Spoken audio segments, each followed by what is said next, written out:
वालेकुम रहमतुल्लाह।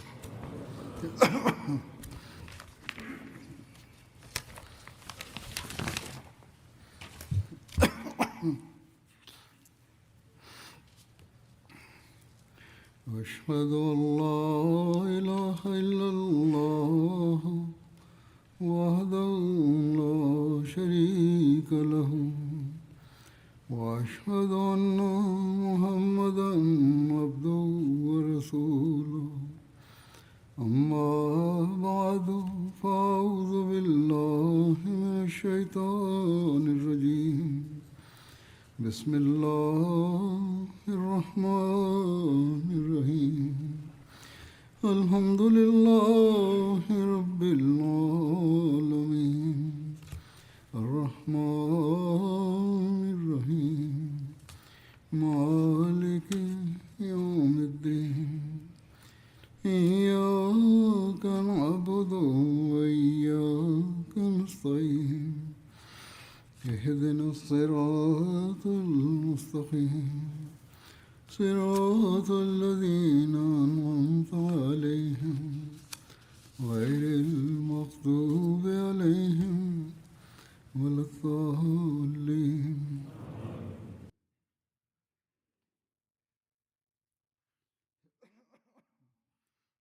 हुनैन वारी जंग जे तालुक़ में अॼु कुझु वधीक तफ़सील बयानु कंदुसि।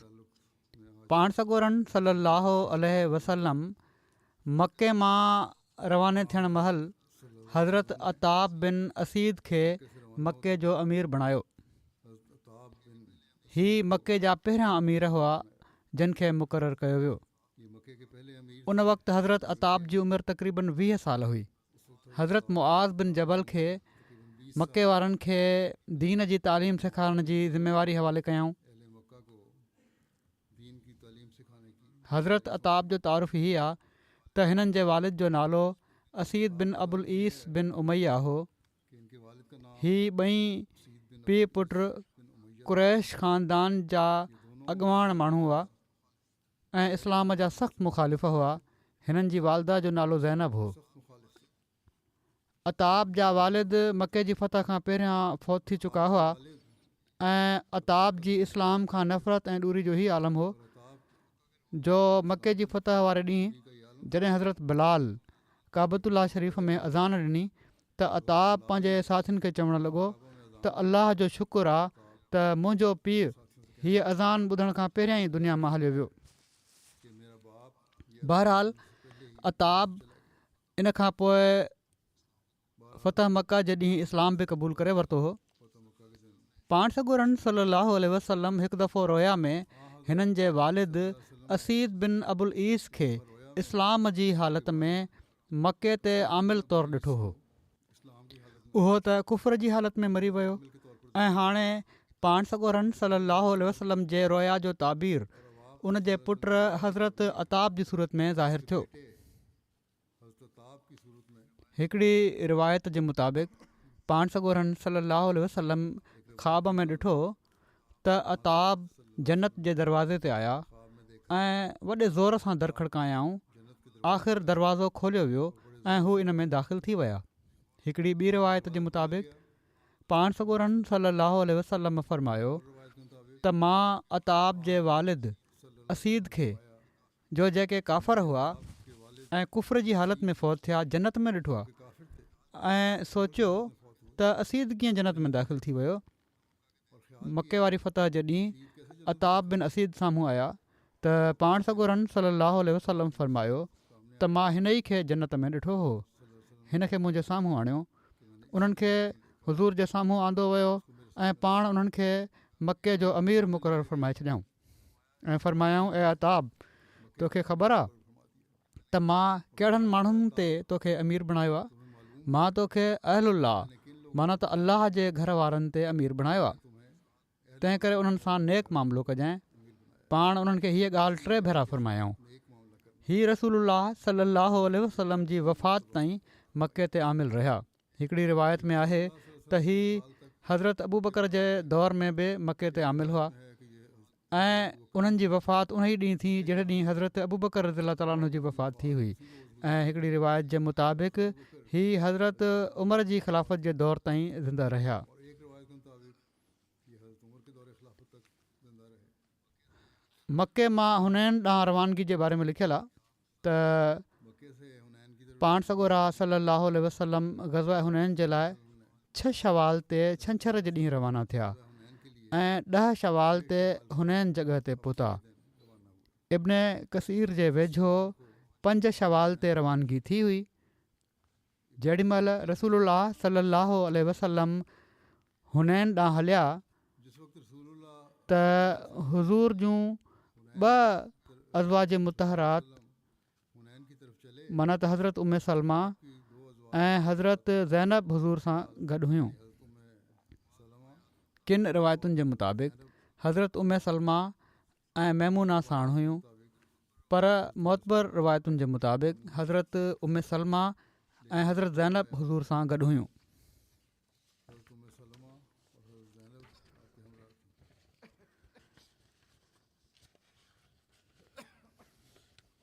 मुसलमाननि जे अंग जे बारे में लिखियलु आहे त ग़ज़वा हुनैन में तादाद के बारे इस्लामी लश्कर जो अंग जेतोणीकि मुखालफ़नि जी भेट में घटि हो, की तादाद पर से मुखालिफ हींअर ताईं जे समूरे साबिक़ा ग़ज़वात जी भेट में अंग घणो हो, अभी तक के न सिर्फ़ु अंगी लिहाज़ खां ऐं पर हथियारनि जे लिहाज़ सां बि। अददी लिहाज से अहमा मग़ाज़ी लिखियो आहे त रसूलुल्लाह सल्लल्लाहु अलैहि वसल्लम 12,000 मुसलमाननि सां गॾु आज़मे सफ़र थिया। 12,000 मुसलमानों के साथ 10,000 असाब जेके मदीने मां मके जी फतह जे लाइ आया हुज़ूर सल्लल्लाहु अलैहि वसल्लम सां गॾु आया हुआ। के लिए आए।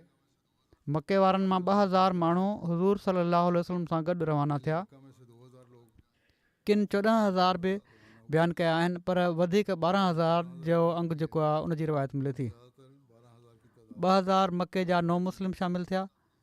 जेके 14,000 ॿुधाइनि था उन्हनि मदीने मां अचण वारनि जो अंग 10,000 जे बदिरां 12,000 ॿुधायो आहे, पर मके मां शामिलु थियण वारा 2,000 ई ॿुधाया अथनि। हुननि जे रस्ते में ज़ाते अनवात नाले हिकिड़ो ॿेर जो वॾो वणु हो जंहिंजो मुशरिक़ ॾाढो एतिराम कंदा हुआ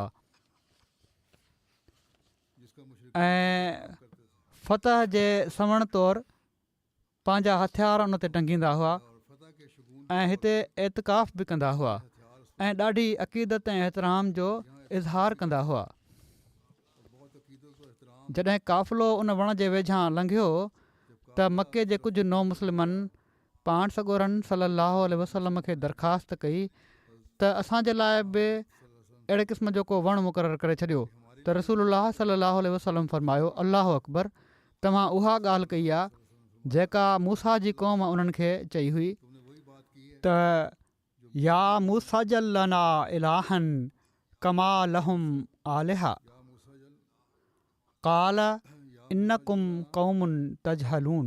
इलाहन कमा लहुम आलिहा ए मूसा, कौम तजहलून असांजे लाइ बि ओहिड़ो ई माबूद बणाए छॾ जहिड़ा हिननि जा माबूद आहिनि।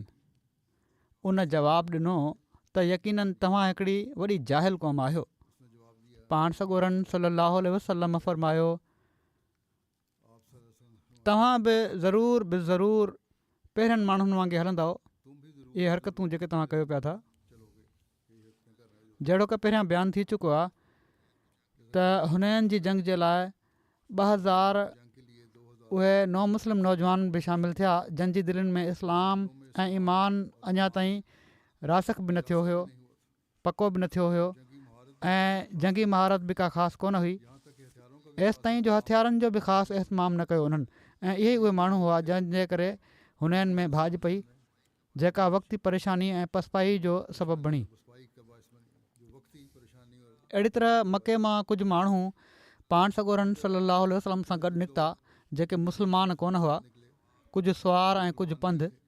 एसि ताईं जो औरतूं बि साण हली पियूं जेके बसि हीउ ॾिसण जे लाइ साण थियूं हुयूं त जंग जो नतीजो छा थो निकिरे, ऐं जेकॾहिं मुसलमाननि खे फ़तह थी त गनीमत जो माल मिली वेंदो फतह हुई ऐं उन्हनि खे इन सां को सरोकार न हो और उन्हें इससे त रसूलुल्लाह सल्लल्लाहु अलैहि वसल्लम या असाबनि खे को सदमो या तकलीफ़ पहुचे। या तकलीफ इन्हनि जो हिकिड़ो हिसो सिर्फ़ु तमाशबीन तौरु साण शामिलु थियो हुयो ऐं इन्हनि में कुझु मुशरिक बि हुआ जेके मुशरिक हुअण जी हालति में साण शामिलु हुआ। हिननि मुशरिकनि जो अंग 80 जे लॻभॻि बयानु कयो वञे थो, जंहिंजे करे किन सीरत निगारनि हीअ बि बयानु कयो आहे त हीअ उहा पहिरीं जंग हुई जो जंहिंमें पाण सॻोरनि सलाहु वसलम मुशरिकनि खां बि मदद वरिती, जॾहिं त इन खां पहिरियां पाण सॻोरा सलाहु वसलम हमेशह कंहिं बि मुशरिक खे जंग में शामिलु न फ़रमाईंदा हुआ, छो त पाण सॻोरा सलाहु वसलम फ़रमाईंदा हुआ त इन्ना ला नस्तईनो मिनल मुशरिक, त असां कंहिं मुशरिक खां मदद नथा चाहियूं। पर उन्हनि जे मुताबिक़ हुनैन वारी जंग में पाण पहिरियों भेरो मुशरिकनि खे बि शामिलु कयऊं।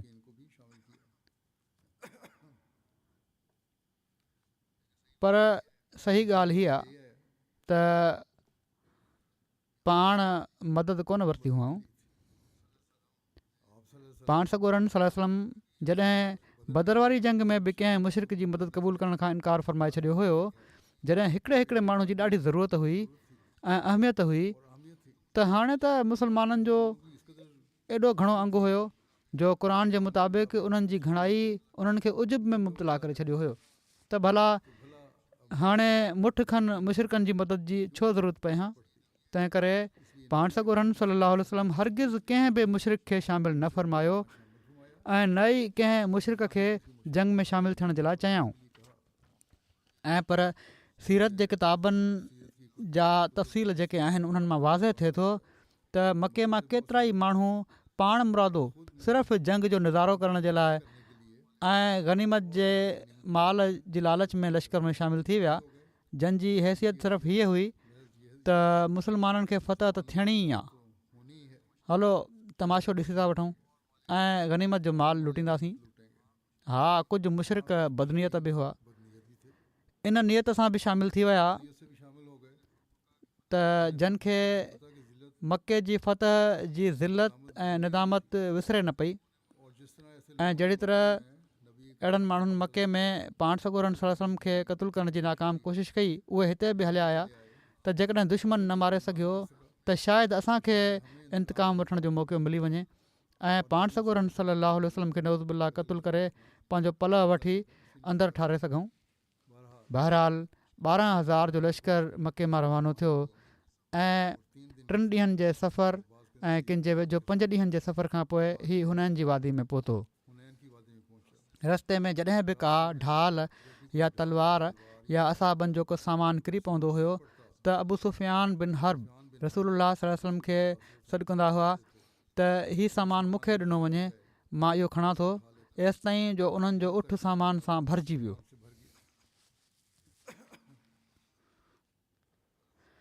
हज़रत सहल बिन हंज़लिया बयानु कयो आहे त हू रसूलुल्लाह सल्लल्लाहु अलैहि वसल्लम सां गॾु हुनैन जे ॾींहुं हली रहिया हुआ।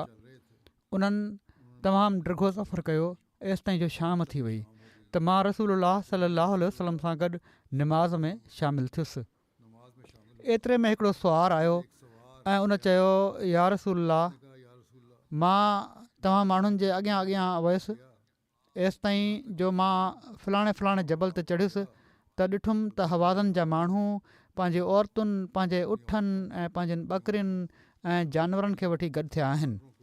त रसूलुल्लाह सल्लल्लाहु अलैहि वसल्लम तबस्सुम फरमायो ऐं फरमायाऊं, सुभाणे इनशा अल्लाह हीउ मुसलमाननि जो गनीमत जो माल थींदो। पोइ फरमायाऊं, अॼु राति केरु असांजो पहरो ॾींदो? अनस बिन अबी मरसद चयो, मां ॾींदुसि या रसूलल्लाह। फरमायाऊं, पोइ सुवार थी वञु। हू पंहिंजे घोड़े ते सुवार थिया ऐं रसूलुल्लाह सल्लल्लाहु अलैहि वसल्लम वटि आया। रसूलुल्लाह सल्लल्लाहु अलैहि वसल्लम उन्हनि खे फरमायो त हिन माथिरी में वञु। हीउ पहिरों हुज़ूर लाइ न हो, हुज़ूर ते न हुयो, ऐं पर पाण फरमायो हुअऊं त भर पासे जे इलाइक़े जी ख़बर वठण जे लाइ उन जे पहिरे जे लाइ ॻाल्हि कई हुअऊं ऐं उनजे मथे हिसे में हलियो वञु, ऊचे हिसे में हलियो वञु ऐं असां तुंहिंजे करे राति जो धोखो न खाऊं। माना हीअं न थिए त तूं गाफ़िल थी वञी ऐं दुश्मन धोखो ॾेई वञे। जॾहिं सुबुह थियो त रसूलुल्लाह सल्लल्लाहु अलैहि वसल्लम पंहिंजी निमाज़ जी जॻह जे लाइ निकिता पाण बरकतूं फजर जूं सुनत पढ़ियाऊं। नमाज़ जे लाइ तकबीर चई वई ऐं रसूलुल्लाह सल्लल्लाहु अलैहि वसल्लम नमाज़ पढ़ाइण लॻा। हुज़ूर जो मुंहुं माथिरी ॾांहुं हुयो। जॾहिं पाण नमाज़ पढ़ाए वरिताऊं ऐं सलाम विरायूं त फ़रमायाऊं ख़ुशि थी वञो, तव्हांखे बिशारत हुजे त तव्हांजो सुवार अची वियो आहे। माना त जंहिंखे ड्यूटी ते मुतयन कयो वियो हुयो। असाब चवनि था त असां माथिरी में वणनि में ॾिसणु लॻासीं एसि ताईं जो हू अची वियो ऐं रसूलुल्लाह सल्लल्लाहु अलैहि वसल्लम वटि अची बीह रहियो। उन सलाम कयो ऐं चयईं मां हलंदो वियुसि एसि ताईं जो उन वादी जी ऊची जॻह ते हलियो वियुसि जिथे वञण जो रसूलुल्लाह सल्लल्लाहु अलैहि वसल्लम मूंखे इरशाद फ़रमायो हुयो। जॾहिं सुबुह थियो मां ॿिन्ही वादियुनि में चढ़ियुसि ऐं मां ॾिठुमि पर मूंखे को नज़र कोन आयो त रसूलुल्लाह सल्लल्लाहु अलैहि वसल्लम फ़रमायो राति जो तूं हेठि लथो आहीं? उन चयो न, सवाइ निमाज़ जे लाइ या झंग जे ख़्याल सां। रसूलुल्लाह सल्लल्लाहु अलैहि वसल्लम उनखे फ़रमायो तुंहिंजे लाइ जन्नत वाजिबु थी वई आहे, सुठी ड्यूटी ॾिनी आहे तूं।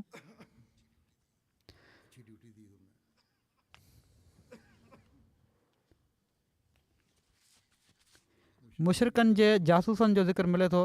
रसूलुल्लाह सल्लल्लाहु अलैहि वसल्लम 10 शवाल अंगारे जी सोमणी महल हुननि पहुची विया हुआ।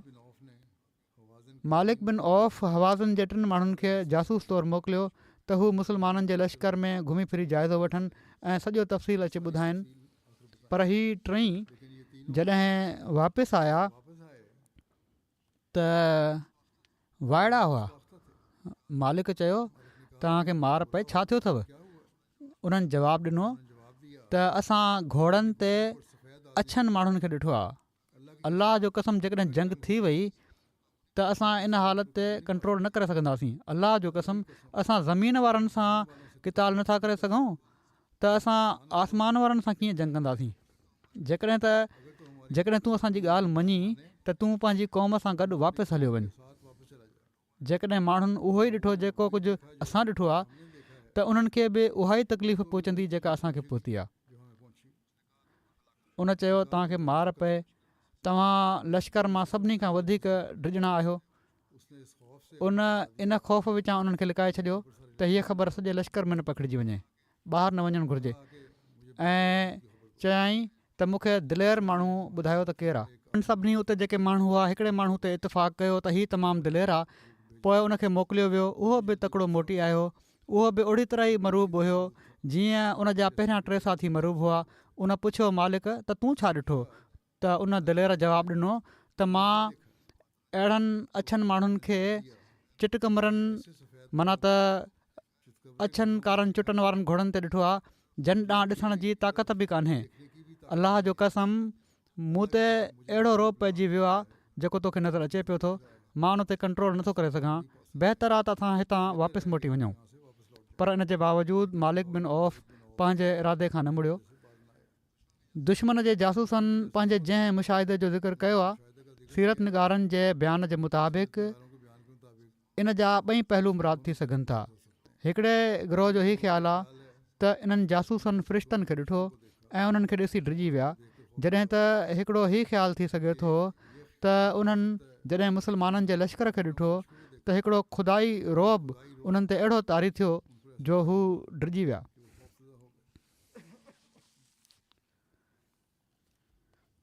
हज़रत सलमा बिन अक़वा बयानु कनि था त असां पाण सॻोरनि सल्लल्लाहु अलैहि वसल्लम सां गॾु हवाज़न ते हमले आवर थियासीं ऐं एतिरे में चाश्त महल हिकिड़ो शख़्स उठ ते आयो।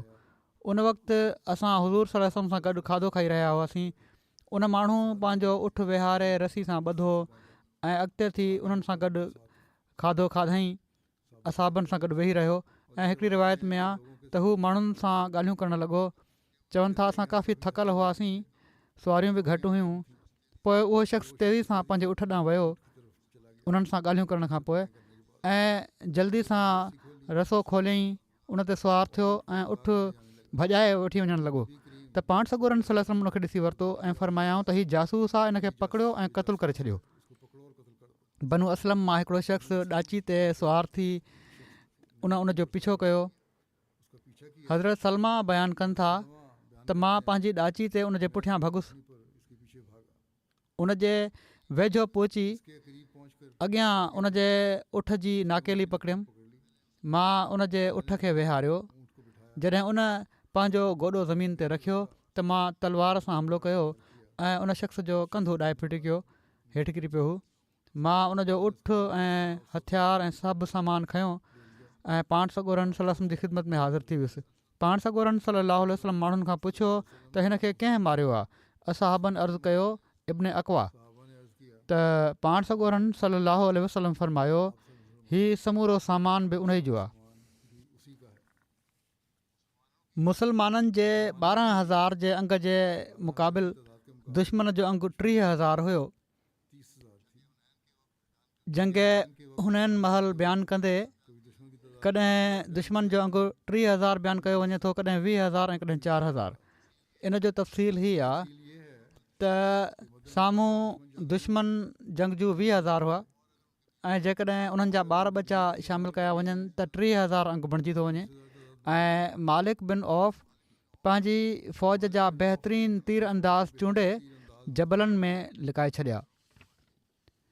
जेके वझ वठी वेठा हुआ ऐं जन मुसलमाननि ते ओचितो हमिलो करे मुसलमान लश्कर में इंतिशार जी कैफ़ियत पैदा करे छॾी।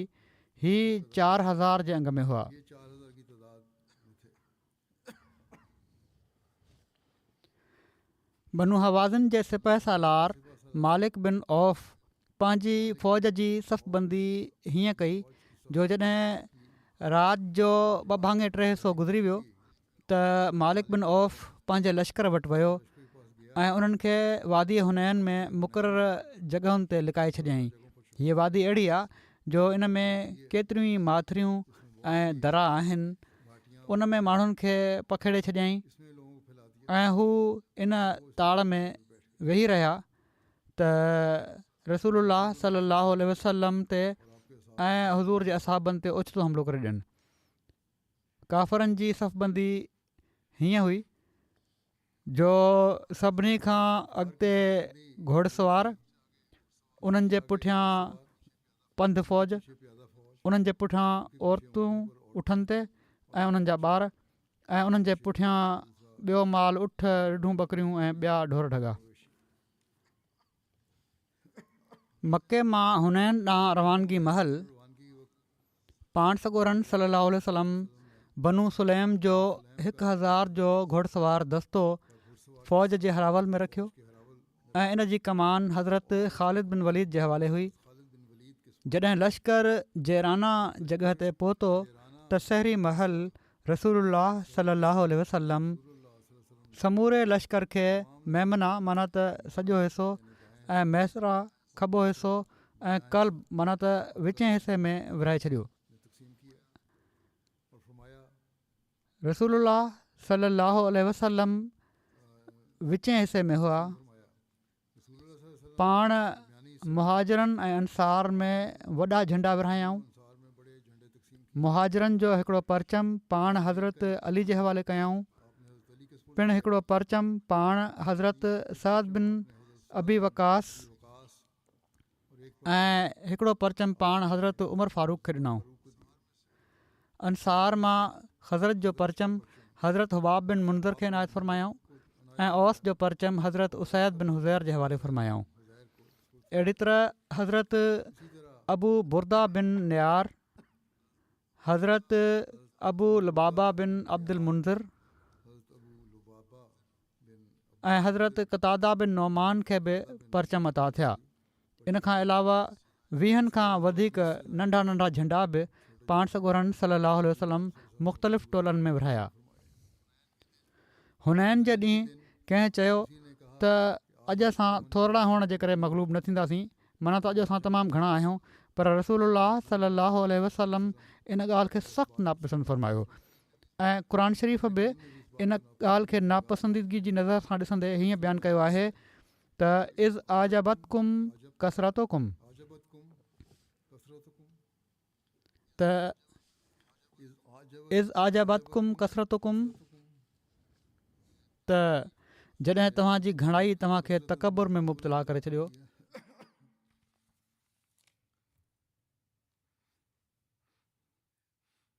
हुनैन जे मार्के में शुरूआती फ़तह मुस्लमाननि खे थी, पोइ दुश्मन जे ज़बरदस्त हमले सां भाॼ पइजी वई, जंहिंजो पहिरियां ज़िक्र थियो आहे, ऐं वक़्ती शिकस्त थी, पर आख़िरकार मुस्लमाननि खे ज़बरदस्त फ़तह नसीब थी। इन जो तफ़सील हीअं आहे त ग़ज़वा हुनैन जे बारे में उमूमनि हीउ बयानु कयो वञे थो त मुस्लमाननि जो लश्कर सुबुह जी ऊंदाही में हुनैन जी वादी में दाख़िलु थियो, जॾहिं त काफ़रनि जो लश्कर पहिरियां खां ई वादी में पहुची चुको हुयो ऐं उन्हनि जा बहितरीनु माहिर तीरंदाज़ उते माथिरियुनि में लिका वेठा हुआ। मुस्लमान उन्हनि खां बेख़बर जॾहिं वादी में दाख़िलु थिया त उन्हनि तीरंदाज़नि ओचितो हमिलो करे ॾिनो, जंहिंसां मुस्लमाननि जे लश्कर में भाॼ पइजी वई ऐं हू वापसि भॼणु लॻा। एसि ताईं जो सिर्फ़ु पाण सॻोरा सलाहु सलम ऐं हुज़ूर जा कुझु असाब उते वञी बचिया, ऐं पोइ जॾहिं पाण सॻोरनि सलाहु वसलम पारां लाॻीतो सॾु कया विया त मुस्लमाननि जो लश्कर वापसि मोटियो, ऐं पोइ दुश्मन सां हिकिड़ी भरपूर जंग थी ऐं दुश्मन ख़राबु तरीक़े सां पसपा थियो ऐं मैदान छॾे भॼी वियो। इब्न शाम जी जेका सीरत आहे इन मां ई माख़ूज़ कयो वियो आहे, पर सही बुख़ारी में हिकिड़ी रिवायत आहे जंहिंखे ॾिसजे त हुनैन जो मार्को कुझु उन जा मुख़्तलिफ़ तफ़सील आहिनि।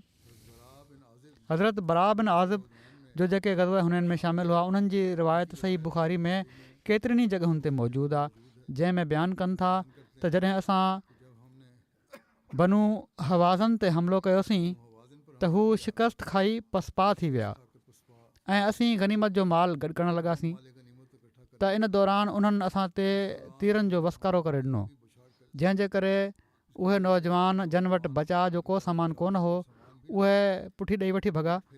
पर जेसि ताईं पाण सॻोरनि सलाहु वसलम जी ॻाल्हि आहे त उन वक़्तु बि मैदान में हुज़ूर ॼमी बीठा रहिया।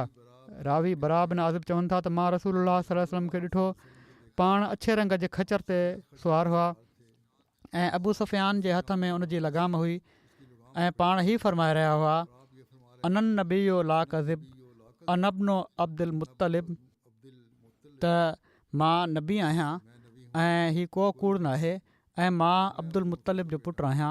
बुख़ारी जी हिन रिवायत खां बग़ैर जेकॾहिं ॾिसजे त जंग हुनैन जा 2 मरहला बणिजनि था ऐं उमूमी तौर ते सीरत निगार ईअं ई बयानु कनि था। पहिरियों त मुस्लमाननि जो ओचिते हमले जे करे मुंतशिर थियणु, ॿियो ई त मुस्लमाननि जो ॿीहर गॾु थी हमिलो करणु ऐं दुश्मन खे शिकस्त ॾियणु। पर जेकॾहिं बुख़ारी जी हिन रिवायत खे बुनियादु बणायो वञे ऐं इहो ई वधीक दुरुस्त मालूम थिए थो त जंग हुनैन जा 3 मरहला बणिजनि था। पहिरें मरहले में मुस्लमाननि जो लश्कर बिना हिबक हुनैन जी वादी में दाख़िलु थियो त दुश्मन जो जेको लश्कर उन्हनि जे साम्हूं हुयो उहो पसपा थींदो वियो ऐं मुस्लमाननि जॾहिं उन्हनि जी पसपाई ॾिठी त मुस्लमाननि जो हिकिड़ो हिसो गनीमत जो माल लुटण में मसरूफ़ थी वियो। ॿिए मरहले में हीउ थियो त बनू हवाज़न जे सिपह सालार मालिक बिन औफ़ पंहिंजा बहितरीनु 4000 तीरंदाज़ माथिरियुनि में जेके ॻुझे तौर ते मुतयन उन जा कयल हुआ, उन्हनि जॾहिं ॾिठो त मुस्लमाननि जो लश्कर वादी में दाख़िलु थिए पियो थो त इन ते उन्हनि ओचितो तीरनि जो ज़बरदस्त हमिलो करे ॾिनो। बनू हवाज़िन अरब जा बहितरीनु तीरंदाज़ हुआ। सुबुह जी ऊंदाही ऐं मुस्लमाननि जो हिकिड़ो अंगु गनीमत जो माल गॾु करण में मसरूफ़ ऐं उन्हनि में बि हिकिड़ो अंगु मके जे उन्हनि नौ मुस्लमान जो हुयो जंहिंजी दिलनि में इस्लाम अञा ताईं चङी तरह रासिख़ न थियो हुयो ऐं उन्हनि वटि लोहा टोप ऐं ज़र वग़ैरह के ख़ासि हिफ़ाज़ती सामान बि कोन हुआ ऐं जो तीरनि खां पंहिंजो बचाव करे सघनि। जीअं त तीरनि जे इन ओचिते हमले खां बचण जे लाइ ई माण्हू उतां वठी भॻा। उन्हनि जूं सुवारियूं बि हुयूं। जॾहिं ही पोएं पासे ओचितो वठी भॻा त सॼे लश्कर में हिकिड़ी भाॼ पइजी वई ऐं उठनि ऐं घोड़नि भॼणु शुरू करे ॾिनो। जानवर टहणु लॻा। माथिरी जे करे रस्तो बि सोढ़ो हुयो। जानवर माण्हुनि खे पेरनि हेठां चिबाड़ींदा रहिया। लश्कर जे इन भाॼ जे करे हज़रत ख़ालिद बिन वलीद ख़ुदि ज़ख़्मी थी घोड़े तां हेठि किरी पिया ऐं मुस्लमाननि जो लश्कर खिंडरी वियो। हीअ बि हिकिड़े सीरत जे किताब में लिखियलु आहे।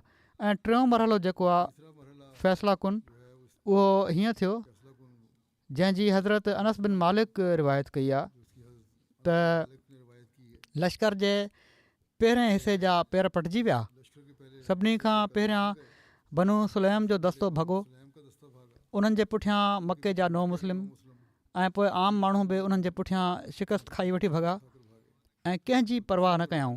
ऐं एॾी धूड़ ऐं मिटी उॾी जो उन्हनि मां को हिकु बि पंहिंजी तरीक़े बि न पियो ॾिसी सघे। पाण सॻोरनि सल्लल्लाहु अलैहि वसल्लम जेतिरियूं बि जंगियूं कयूं उन्हनि में सभिनी खां क़ाबिल ज़िक्र ॻाल्हि हीअ आहे, जिक्र अमर ये है, इन सब में इन्हनि में सभिनी खां क़ाबिल ज़िक्र ॻाल्हि हीअ आहे जिक्र अमर त जंग जे मैदान में सूरत हाल कहिड़ी बि रही हुजे, कैसी भी रही, हर जंग में पाण सॻोरनि सल्लल्लाहु अलैहि वसल्लम जी साबित क़दमी ऐं जुरत जो को मिसाल नथो मिले। जेॾी महिल वॾनि वॾनि दिलेरनि जा बि पेर पटिजी वेंदा आहिनि, उन वक़्तु बि पाण सॻोरा सल्लल्लाहु अलैहि वसल्लम हिकिड़े जबल जीअं उते मौजूदु नज़र ईंदा रहिया। बयान करते हैं, हज़रत अनस बिन मालिक बयानु कनि था त रसूलुल्लाह सल्लल्लाहु अलैहि वसल्लम सभिनी खां वधीक हसीन जमील ऐं सभिनी खां वधीक सखावत ऐं फयाज़ी वारा ऐं सभिनी माण्हुनि खां वधीक दिलेर हुआ। इन ई जंग हुननि जो ज़िक्र कंदे हज़रत बरा बिन आज़िब बयानु कनि था त जॾहिं सभई माण्हू मुंतशिर थी विया ऐं पाण सॻोरा सल्लल्लाहु अलैहि वसल्लम पंहिंजे कुझु साथियुनि सां गॾु अकेला वञी बचिया ऐं दुश्मन पाण सॻोरनि सल्लल्लाहु अलैहि वसल्लम ॾांहुं वधणु लॻो, त अहिड़े में पाण सॻोरा सल्लल्लाहु अलैहि वसल्लम अकेला ई दुश्मन ॾांहुं वधंदा विया ऐं ॾाढिया आवाज़ में चवंदा पिया वञनि त मां इब्न अब्दुल मुत्तलिब आहियां। रावी बयानु कनि था त ख़ुदा जो कसम जॾहिं जंग शिदत अख़्तियार करे वेंदी हुई त असां रसूलुल्लाह सल्लल्लाहु अलैहि वसल्लम जी पनाह में अची वेंदा हुआसीं ऐं सभिनी खां वधीक दिलेर उनखे सम्झो वेंदो हुयो जेको रसूलुल्लाह सल्लल्लाहु अलैहि वसल्लम जे वेझो रहंदो हो। इन मौक़े ते पाण सॻोरनि सल्लल्लाहु अलैहि वसल्लम जी जुरत ऐं दिलेरी जो शान ही हुयो त अहिड़े वक़्तु बि जॾहिं पाण अकेला वञी बचिया हुआ, पाण पंहिंजे खचर खे दुश्मन ॾांहुं धिके रहिया हुआ। दुश्मन की तरफ धकेल रहे, हज़रत अब्बास बयानु कनि था त मां ऐं अबू सुफ़ियान बिन हारिस पाण सॻोरनि सल्लल्लाहु अलैहि वसल्लम सां गॾु गॾु ई रहियासीं ऐं हिकु घड़ी जे लाइ बि हुज़ूर खां जुदा न थियासीं। जॾहिं माण्हू मुंतशिर थी विया त रसूलुल्लाह सल्लल्लाहु अलैहि वसल्लम पंहिंजे खचर खे दुश्मन ॾांहुं तेज़ी सां वठी वञणु लॻा। इन मौक़े ते मां लगाम पकिड़े खचर खे रोकणु लॻुसि त उहो अञा तेज़ न थिए ऐं अबू सुफ़ियान बिन हारिस जे हथ में रिकाब हुई। हिकिड़ी रिवायत जे मुताबिक़ हज़रत अबू बकर रज़ियल्लाहु तआला अन्हु जो जेके उन वक़्तु बि हुज़ूर सां गॾु ई हुआ, हू खचर जे लगाम खां पकिड़े उनखे रोकण जी कोशिशि करे रहिया हुआ। रसूलुल्लाह सल्लल्लाहु अलैहि वसल्लम मूंखे फ़रमायो त ए अब्बास वण वारनि खे सॾु, माना त जन हुदैबिया जे मौक़े ते जान क़ुर्बान करण जे अहद ते बैत कई हुई। हज़रत अब्बास चवनि था ऐं हू बुलंद आवाज़ वारा हुआ त मां बुलंद आवाज़ सां पुकारियो असहाबु समूरा, माना त वण वारा किथे आहिनि।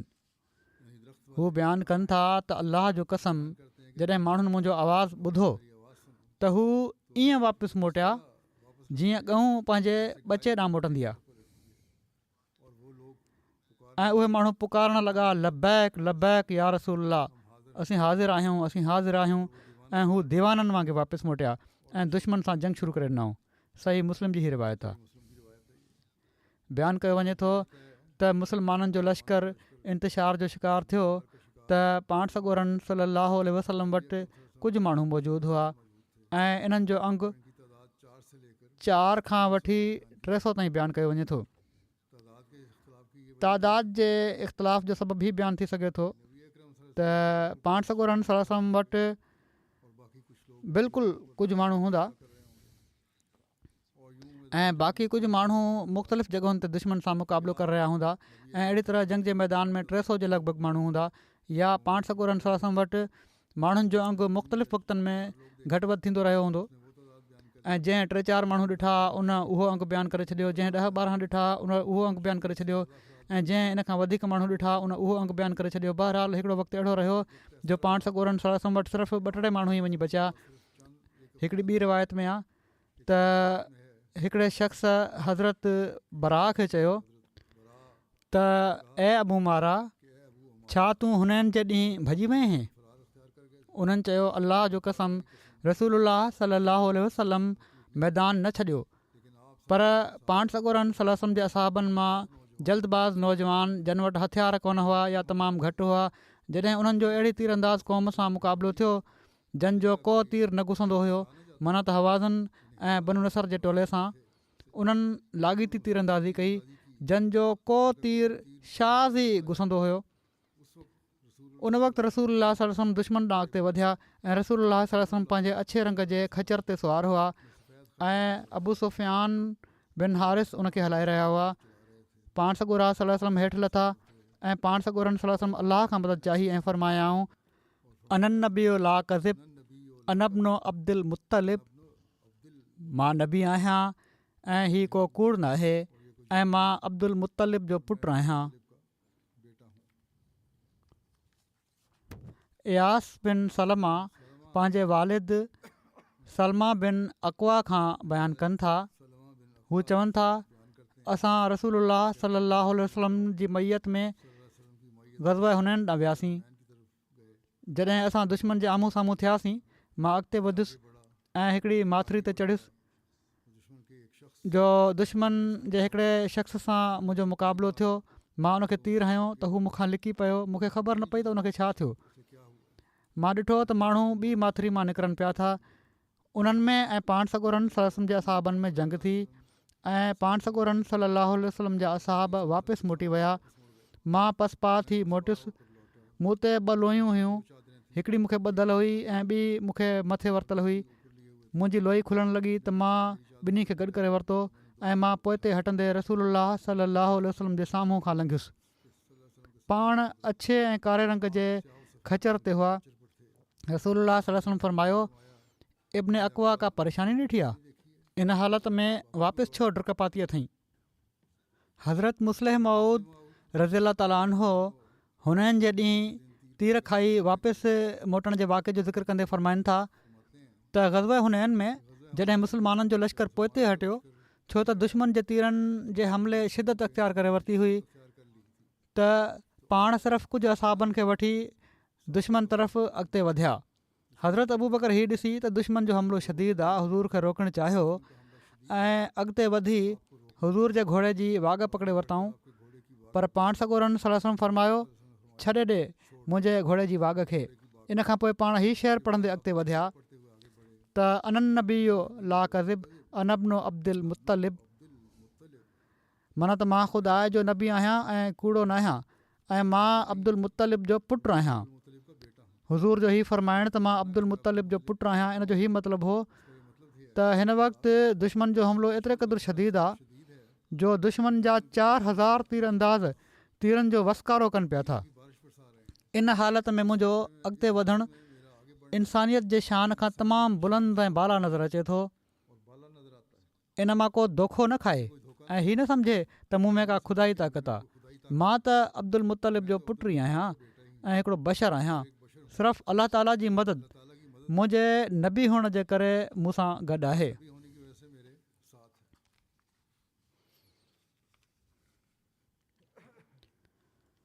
सभई माण्हू कोन भॻा हुआ, इन बारे में बि रिवायतूं आहिनि। इमाम नववी लिखनि था त सभई माण्हू कोन भॻा हुआ ऐं पर मके जे मौलफ़तुल क़ुलूब माण्हुनि मां जेके मुनाफ़िक़ माण्हू हुआ ऐं मके जा ॿिया माण्हू जेके हिन जंग में शरीक थिया हुआ ऐं अञा ताईं मुस्लमान न थिया हुआ, उन्हनि वठी भॼणु शुरू करे ॾिनो हुयो। ऐं हीअ ओचिती शिकस्त इन जे करे थी जो दुश्मननि गॾिजी तीरनि जो वसकारो करे ॾिनो। बहरहाल इमाम नववी जी हीअ ॻाल्हि सही आहे त जंग जे मैदान मां ड्रिज ऐं ख़ौफ़ विचां भॼण वारा सभई मुस्लमान बिल्कुलु बि न हुआ। माना त सभई माण्हू कोन भॻा हुआ, सिर्फ़ु मके जा नौ मुस्लिम हुआ जिन में हिकिड़ो अंग उन्हनि माण्हुनि जो बि हुयो जेके दिलि सां लड़ाई में शामिलु कोन थिया हुआ। उहे त माले गनीमत जी लालच में या सिर्फ़ु तमाशाई जी हैसियत सां शामिलु थिया हुआ, पर हीअ बि हक़ीक़त आहे त उन्हनि जे भॼण जे करे ऐं ज़बरदस्त तीर अंदाज़ी जे करे ॿियनि मुस्लमाननि जूं सुवारियूं छिरकी पियूं हुयूं ऐं उहे सुवारियूं उन्हनि मुस्लमाननि खे साण वठी भॻियूं ऐं तमामु वॾो अंगु अहिड़ी तरह डुकियो हुयो जो हू इरादतन न भॻा हुआ वठी, पर छिरकियल सुवारियुनि जे करे पोइ ते मोटी विया, जंहिंजे करे मुख़लिस ऐं वफ़ादार मुस्लमान बि कुझु देरि जे लाइ बेवस थी विया हुआ। बहरहाल इन जा वधीक तफ़सील बि आहिनि, इनशा अल्लाह आईंदा बयानु थींदा। अॼु खां जर्मनी जो सालियानो जलसो बि शुरू थियो आहे।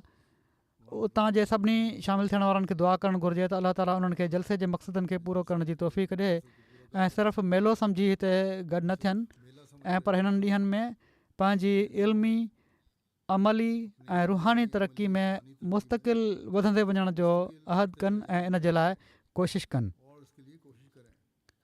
हिननि ॾींहंनि में ख़ासि तौर ते ज़िक्र इलाही ऐं दुआउनि में वक़्तु गुज़ारियो, जिथे पंहिंजे लाइ पंहिंजे नसुलनि जे लाइ दुआ कयो, उते जमायत जी तरक़ी ऐं हर मुख़ालिफ़ जे शर खां अलाह ताला जी पनाह में अचणु ऐं उन्हनि जे शर जे ख़ात्मे जे लाइ बि दुआ कयो।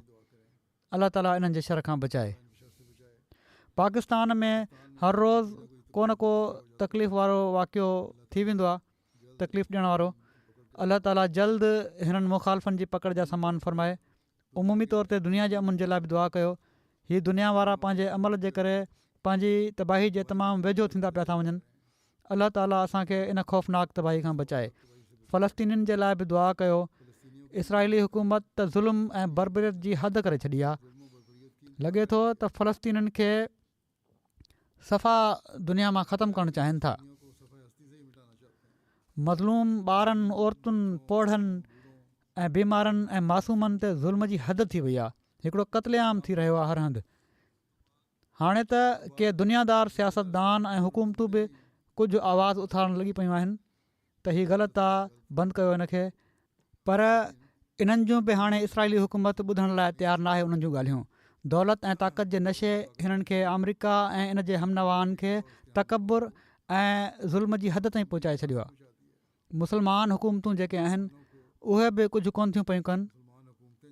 जेकॾहिं कुझु नथियूं करे सघनि त घटि में घटि पंहिंजनि हालतुनि खे मटे अलाह ताला जे अॻियां ई झुकनि त जीअं अलाह ताला ई उन्हनि जी मदद लाइ अचे।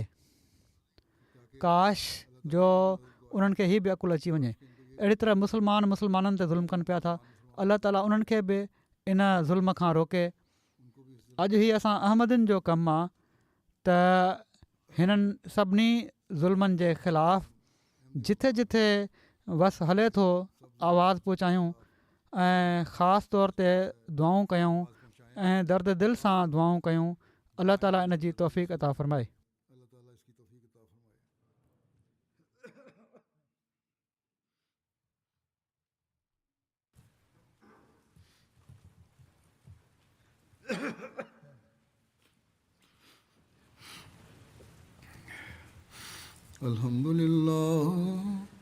अल्हम्दुलिल्लाह नहमदुहु व नस्तईनुहु व नस्तगफिरुहु व नुमिनु बिही व नतवक्कलु अलैहि व नऊज़ु बिल्लाहि मिन शुरूरि अनफुसिना व मिन सय्यिआति अअमालिना मन यहदिहिल्लाहु फला मुदिल्ल लहु ومن يضلل فلا هادي له ونشهد أن لا إله إلا الله ونشهد أن محمدا عبده ورسوله عباد الله رحمكم الله إن الله يأمر بالعدل والإحسان وإيتاء ذي القربى وينهى عن الفحشاء